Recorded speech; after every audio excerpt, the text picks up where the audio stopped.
নৃবিজ্ঞানীরা কি বলছেন যে মানুষ হচ্ছে মূলত তৃণভোজী এবং কিছুটা মাংসাশী। এমনি এমনি তারা বলেন নাই, আবেগ দিয়ে তারা বলেন নাই। এর সপক্ষে তারা দুটো প্রমাণ উপস্থাপন করছেন। এক হচ্ছে পরিপাকতন্ত্রের গঠন, আর একটি হচ্ছে দাঁতের গঠন। তো চলুন আমরা একটু দেখি পরিপাকতন্ত্রের গঠন।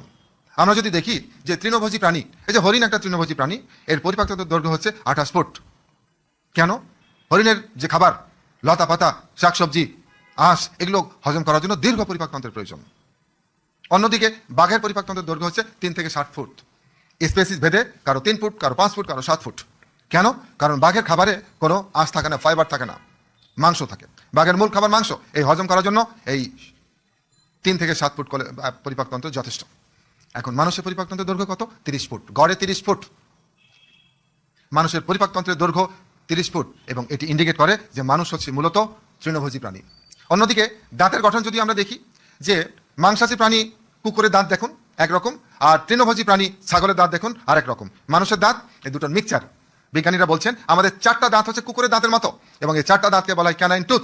বাকি 28টা দাঁত ছাগল, গরু, হরিণের মতো। অর্থাৎ রেশিও দাঁড়ায় 28:4, অর্থাৎ 7:1। অর্থাৎ 7 দিন যদি আপনি শাকসবজি, তরিতরকারি, ফল, সালাদ খেতে পান, তো একদিন খেতে পাবেন মাছ, মাংস, ডিম, দুধ। কিন্তু অসীম ক্ষমতা বলে আমরা একে উল্টে দিয়েছি। আমরা এখন 7 দিন মাছ, মাংস, ডিম, দুধ খাই, একদিন খাই শাকসবজি।